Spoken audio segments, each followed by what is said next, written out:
Come on. Do I sound like I'm joking? Do I sound like I'm playing? When you look into my eyes, you understand what I'm saying? Let me say it to you slowly, and it may sound scandalous. I don't think that you can handle this. Once again, we are on. I am the Mojo King. He is the great Mike Steph, and we are Hidden Gems Football, brought to you by the Mighty 19 Media Group. We're previewing the final week of the regular season of the NFL. How are you today, Mr. Mike Steph? I'm doing okay. Happy New Year to everyone. We into the new year of 2024. I'm COVID free. Yay! No after effects so much, and just ready to get this new year up and running. And hopefully, before too long, I can actually get a shade and get back to my simply ravishing self. How about you, Mo? I'm doing pretty good. Back in the game. All right, enough of me. What is up with Mike Steph's one big thing? One big thing is going to be one of my favorite topics in the short history of Hidden Gems Football, and that would be none other than the head coach of the Pittsburgh Steelers, Mike Tomlin. Mike Tomlin, this past week, became a coach who has never had a losing season for 17 consecutive seasons. He officially clinched his winning season on his 17th year. He's 9-7, and they entered this week against the Baltimore Ravens with a chance, outside chance, albeit, but a chance to reach the postseason. Mike Tomlin, tell you the truth, I want to say halfway through the season, could have been in the running for Coach of the Year, and in some respects should still be in the running for Coach of the Year, being the fact that for the majority of that year, they didn't have an offense to speak of. They started out with Kenny Pickett. Kenny Pickett got injured. They went to Mitchell Trubisky. I don't know why they went back to him, but they went back to him, and after like 2-3 short games, they realized he was not the answer. And then they dusted off the mothballs from Mason Rudolph. And Mason Rudolph, not only did he bring the papers out, he led the Pittsburgh Steelers to 2 consecutive victories to put them on the precipice, like I said, of getting into the postseason. But like I said, it's not about the Pittsburgh Steelers. It's about the greatness of Mike Tomlin, whose standards have never dipped. The standard is the standard. To paraphrase one of his sayings, that might actually be a saying. No matter what you can say, because remember, when they was 7-7, in some outlets, there was actually calls for, is Mike Tomlin on the hot seat? Do you realize that Pittsburgh in modern times, and we're talking about going back to, let's say, 1960, has had 3 head coaches? That's 3 head coaches in 62 years. 3 head coaches. They had Chuck Noll, they had the Chin, Bill Cowher, and they had Mike Tomlin.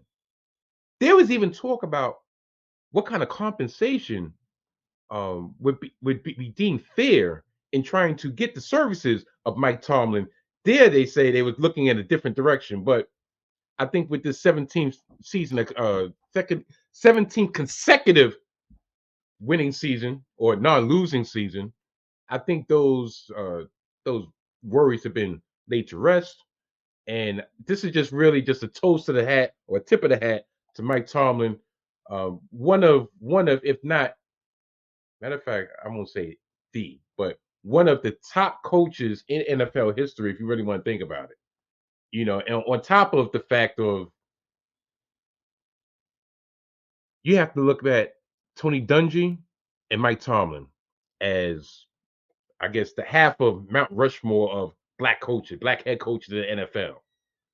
And dare I say, even though Tony Dungy is a respected voice, I think Mike Tomlin, a little bit, matter of fact, dare I say, head and shoulders over Tony Dungy. But that's a conversation for a different time. So yeah, that's my one big thing. Just salute to Mike Tomlin. Whether they make it to the playoffs or not, it's been a great run. It will continue to be a great run, and he is synonymous with that black and gold.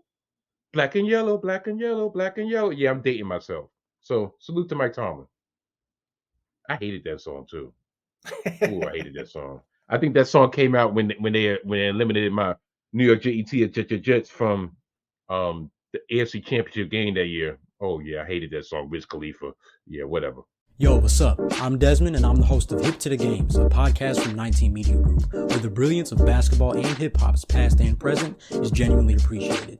Join me every other Friday as we celebrate some of the greatest artists, albums, moments, songs, bars, punchlines, NBA teams, players, just anything and everything to do with the game of rap and the game of basketball. See, if you like basketball and hip-hop, that means you're hip to the games. But no matter where you fall on that spectrum, I encourage you to join the fun every other Friday on your favorite podcast platform, courtesy of the great 19 Media Group.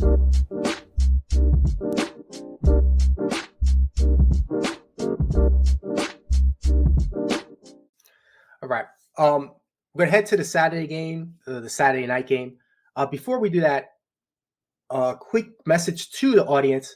I forgot to thank you for listening all these times. Next week is the first week of the playoffs. I personally will not be here. You'll have to check out Mike Steph doing his preview of the first round on his platform. At Mike Steph. Yeah, it's exactly how it's spelled down here. That's how it is. All right, easy at to Mike find. Steph. Yeah, at Mike Steph /YouTube Top Gone.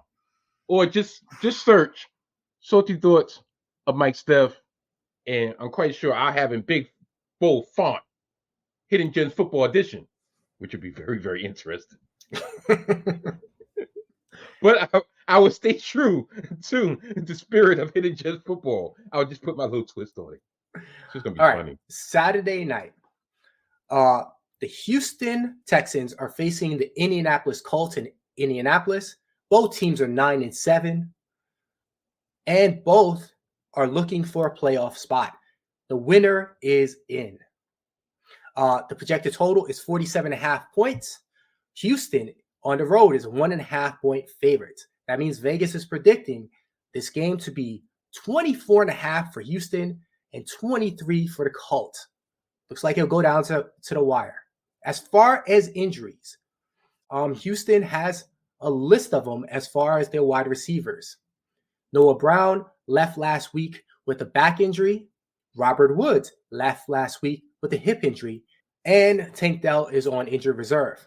That will leave Nico Collins, their number one receiver, along with John Mechie and Xavier Hutchinson. Mechie is Bryce Young's old wide receiver in Alabama. Interesting. They also have injury on the offensive line. Laramie Tunsil had a groin injury, also left last week and is questionable for this week. And then their entire offensive line is questionable. The whole thing. As far as Indianapolis, they have questions on their offensive line where 3/5 of their offensive line is questionable. Mike Steph, these teams are bruised, battered, but with a chance to move on. Who do you like? Well, I'll start with the Texans. The Texans, they're on the brink of an improbable playoff berth.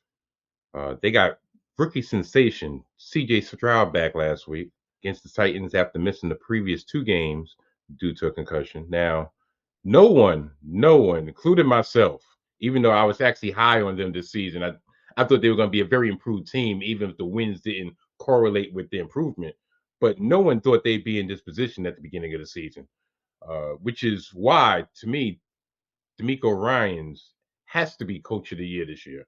Even if they fail to get to the postseason, he should be Coach of the Year because just the 1 year turnaround in culture, and they're definitely on the upswing. Tip of the hat to D'Amico Ryans. Now, for the Colts are in a similar position as in nobody thought they would be in this position either. The only difference is, matter of fact, it's not even the only difference. Both these teams, they win, they in. Rookie coach Shane Steichen has gone the majority of this season with backup Gardner Minshew after losing Anthony Richardson for the season very early in the season. I think Minshew has been the starting quarterback for the last 12 games. So this will be game number 13. Interesting stat when it comes to Shane Steichen.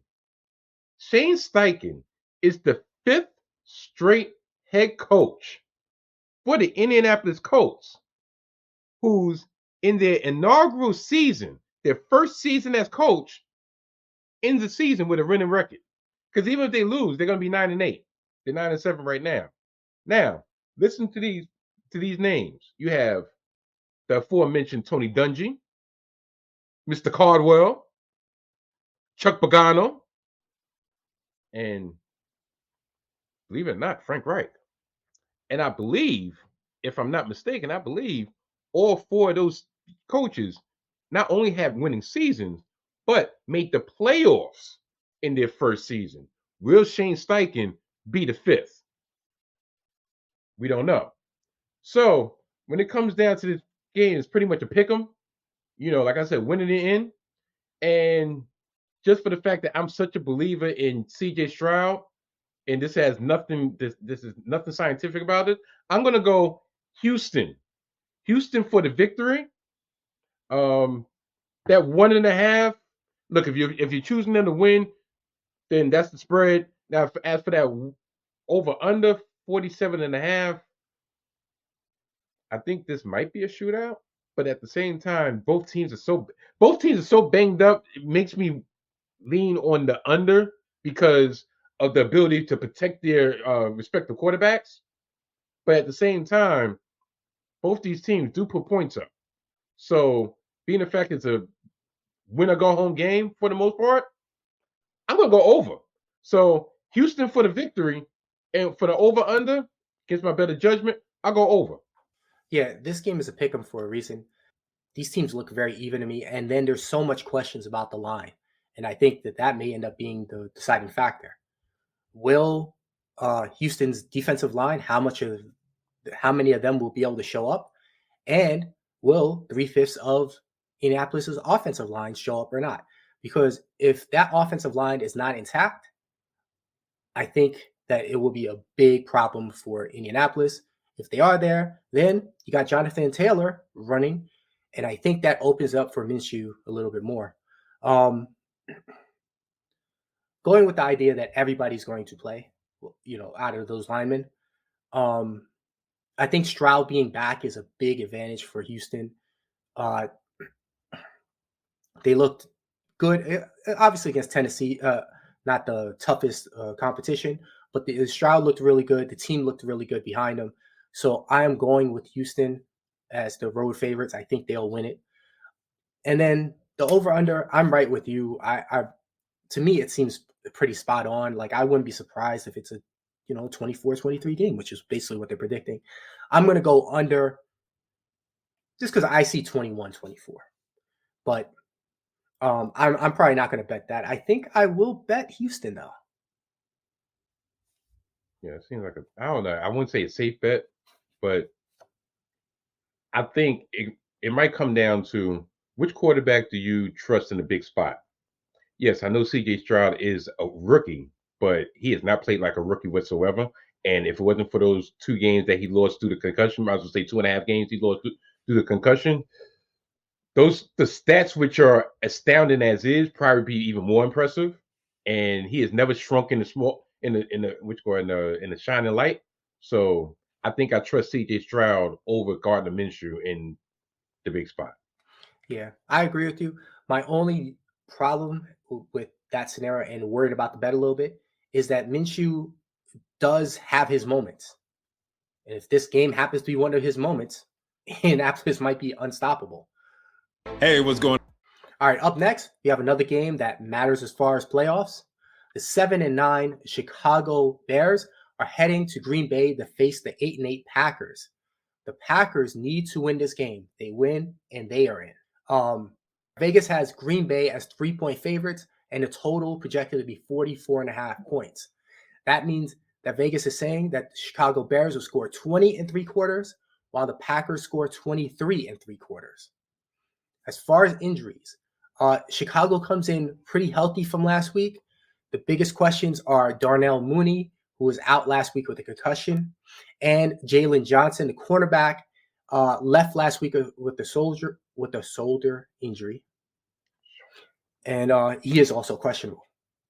On Green Bay's side, their receivers are in doubt. Christian Watson, hamstring. Jalen Reed, ribs, are both questionable for this week. But practice squad signee Bo Melton last week caught a touchdown, 6 catches, 105 yards, the first 100-yard game for any receiver on the Packers this season. And also, as far as injuries, A.J. Dillon, backup running back, half of their two-headed monster, suffered a stinger last week. Most likely he will play this week. Mike Steph, what do you think about this game? Well, I'm going to start with the Bears first. The Bears, go figure, they have won 5 of the last 7 games. And to have a non-embarrassing season and probably saving Coach Eberflus' job, because he was definitely on a hot seat. Him, the GM, Justin Fields, they were all pretty much 1 foot out the door about 7 weeks ago, about 2 months ago. Now, Eberflus looks like he's earned himself a reprieve. Justin Fields' future is still in doubt due to draft situations. But regardless, who would have thought that Chicago, after their early season struggles, would be 7-9 so far? And interesting enough, this turnaround coincided with the acquisition of Montez Sweat. Because remember, everybody was wondering, Chicago, you're going nowhere. You got like 3 victories. Why are you giving up draft capital for Montez Sweat? That's something that you're en route to have, like the first pick and the 3rd pick of the draft. Why are you giving up that capital? I'm not saying their defense is phenomenal, but can't tell me it's just it's just a coincidence that Montez Sweat, the acquisition of him, has not improved this team in some way. Maybe just culture-wise. Maybe he's infused a positive culture. I don't know. You think about coming from the Washington Commanders, but you never know. Now, the future's looking up, as they also have the number 1 pick in this year's upcoming NFL draft, because they hold the Carolina Panthers pick, and Carolina sucks, especially the owner. But that's for another day. Now, the question is this: will they play the ultimate spoiler? Will they play the ultimate spoiler to their arch nemesis in Green Bay? Now going to the Green Bay Packers. It's simple as this. Packers win, they're in. Simple as that. Jordan Love is on pace to throw for 4,000 yards in his first season as starting quarterback for the historic franchise in Green Bay. Would anybody have predicted going into the season that Jordan Love would be in the playoffs, in the postseason, and the person he took over for, Aaron Rodgers, would be in his home, in his wine cellar, dare I say, in a darkness retreat during the postseason? I'm a Jets fan. Do I really think that Aaron Rodgers was not going to be in the postseason and Jordan Love was? But here we are. Now, it comes down to this, and I'm gonna be blunt and honest. You know what? I'm gonna say this. This is something I haven't had in a couple weeks. This is gonna be my pick of the week. I'm going Chicago for the upset to spoil the hopes and dreams of Packer Nation. Sorry, Mr. Winchester. Chicago for the win. I'm not dealing with the spread. I'm going straight money line. Chicago for the win. That over under, I am going over, because I think Justin Fields has a lot to prove. I think Justin Fields, he probably knows he's not in the future plans of the Chicago Bears. And if he puts on a show like everybody, like he believes that he can, this is like a beginning audition for, look, this is what you're getting if you give Chicago a ransom amount of picks. Like, you get me. And I just think Justin Fields, this is his opportunity to prove to all the naysayers, all the naysayers out there, that he really can be that dude if he's in a different environment with a nurturing culture. So yeah, I'm going Chicago for the upset because turnabout. Well, not turnabout is fair play. I think it's going to come down to the second consecutive year that Green Bay has an opportunity to win it in at home, and they fail. Yeah, and Mike LaFleur or one of the LaFleurs, they're going to be home for the second consecutive year. I'm actually right with you. Not only do I say that this is also my bet of the week, Chicago. You know how I usually say right after the show I'm going to make a bet? This is when I was doing the research, I made the bet. So it's already in. I have Chicago spread, Chicago outright, and then I have Chicago in the over. I did all three. Chicago is playing very well. Like you pointed out, I think Fields has something to prove here. He's literally adding capital for his next team because I think the Bears are going to end up trading him off. And I think he is out to make them look bad for doing it starting this year, let alone what happens next year. On Green Bay's side, the missing receivers are problematic to me, especially if, both of them, Watson and Reed. I think Green Bay needs both of them in. And even with that, Jordan Love is just hard to predict what he's going to do. He's been very inconsistent this year. When he's looked good, he's looked so good. But there's been times that he just didn't even look like an NFL-worthy quarterback. It's weird to have more confidence in Justin Fields than Jordan Love at this point, but I think I do. The Bears are just playing too well, and I think they're going to spoil Green Bay's plans. Something like this, there's plenty of games that have playoff implications, and there's always a team or two that just shakes up everything and beats the clear team that has to win, and I think that this is one of those games. Are you ready to step up your style without compromising the planet? Introducing the exciting partnership between Blueview Footwear and the 19 Media Group Network. Just visit bit.ly/Blueview19 to start your sustainable style journey. Our friends over at Blueview Footwear are renowned for introducing the world's first fully biodegradable sneaker. By using plant-based plastics, they are leading a revolution in cleaner materials and manufacturing. They have sleek and contemporary styles that cater to a wide range of tastes. Blueview Footwear believes that fashion and sustainability can coexist harmoniously. Explore their incredible collection of eco-friendly footwear by visiting bit.ly/Blueview19. If you let us know you made a purchase, we'll shout you out on our next show. Again, just visit bit.ly/Blueview19 today, and you'll see the ultimate collaboration of fashion, sustainability, and media excellence. All right, we're moving on to our final game of the regular season that we are going to preview, and it is a doozy. The Buffalo Bills are heading to Miami to face the Dolphins.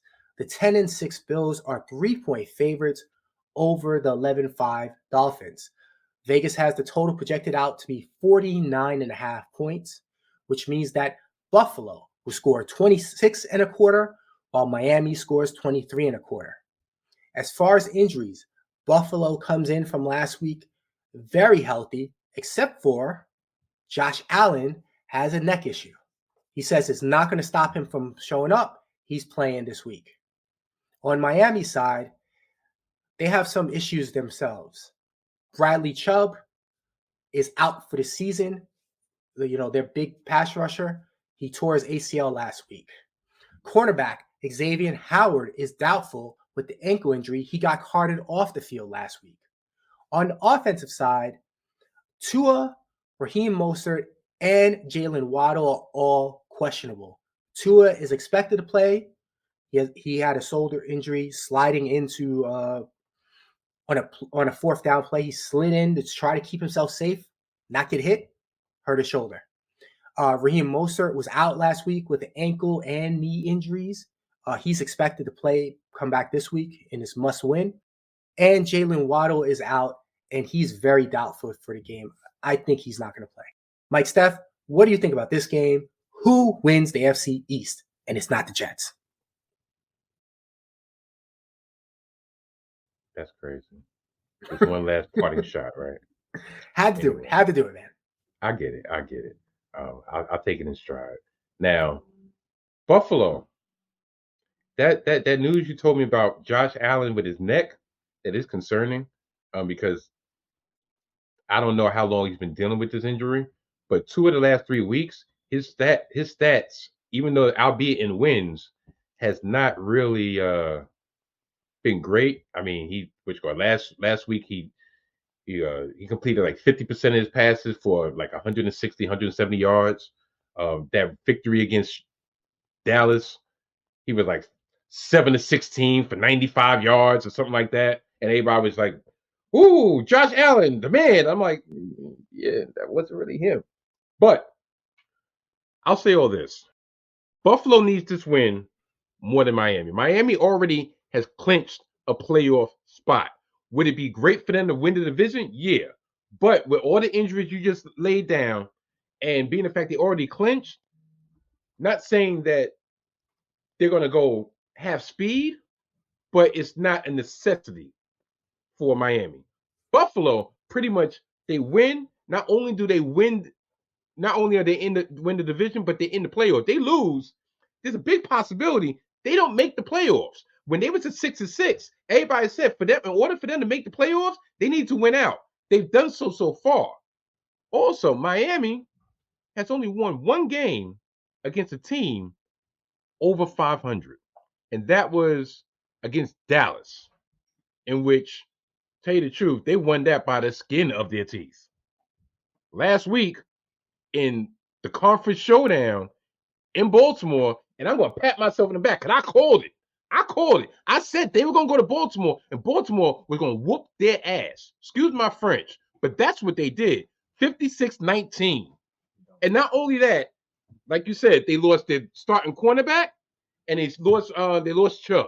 So that's two parts of their defense that they cannot afford to lose.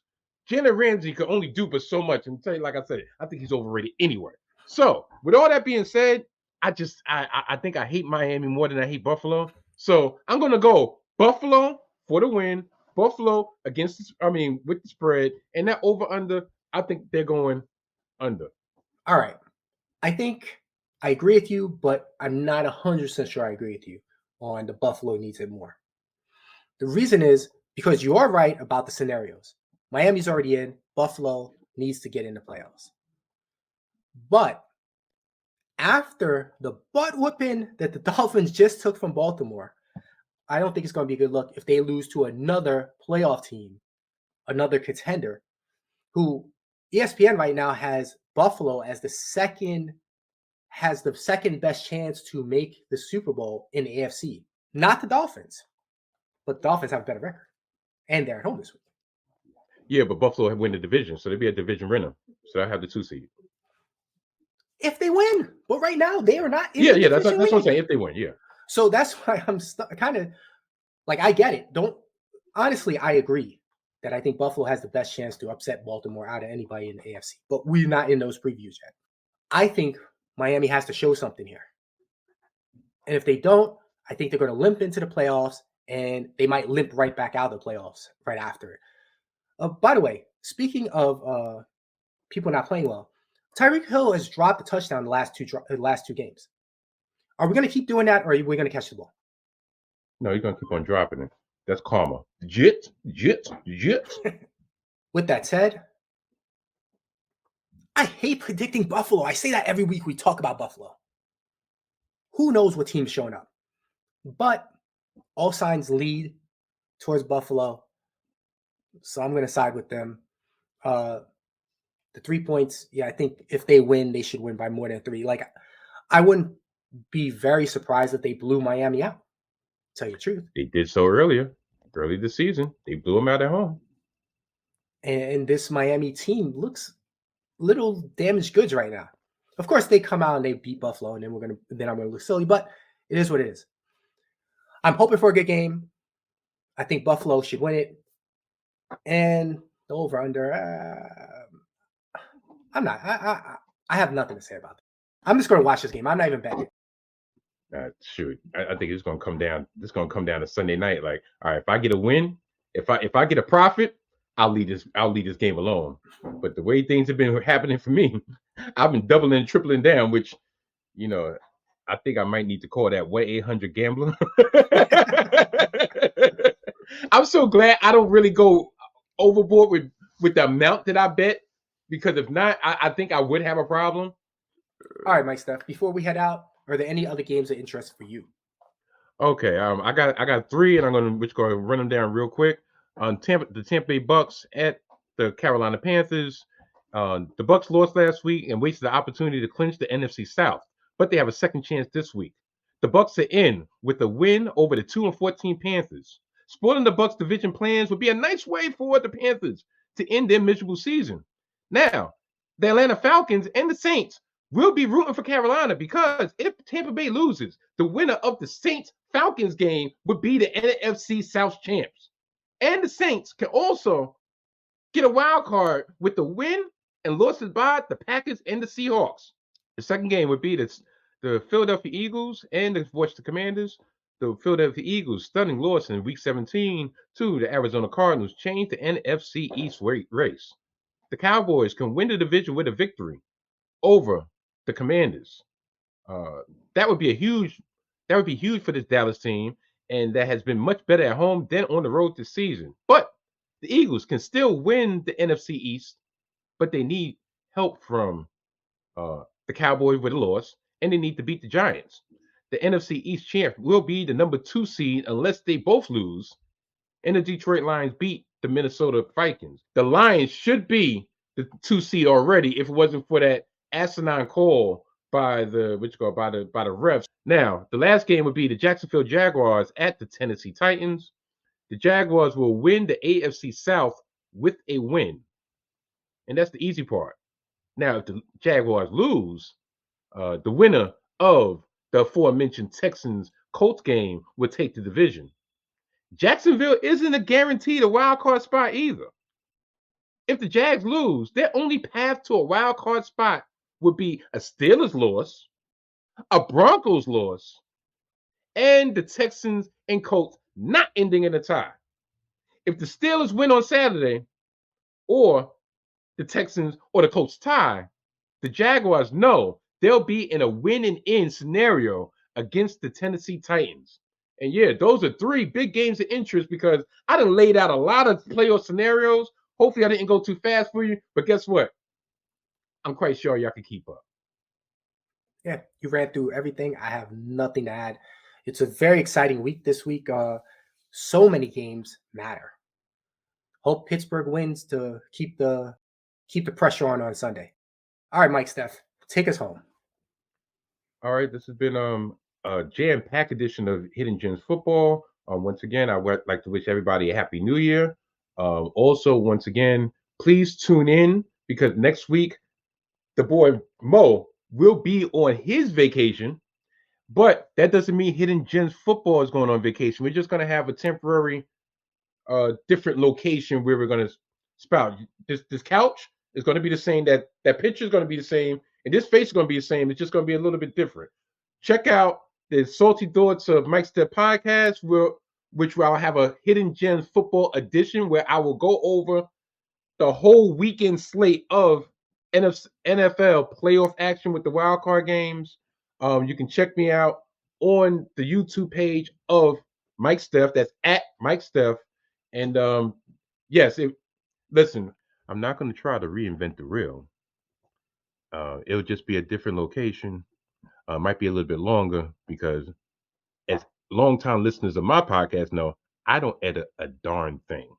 But like I said, it would still remain in the same spirit of what y'all get each and every Thursday. And yeah, and I'm going to keep on continuing that tradition, because so check out the Salty Thoughts of Mike Steph next Thursday for the NFL playoff preview.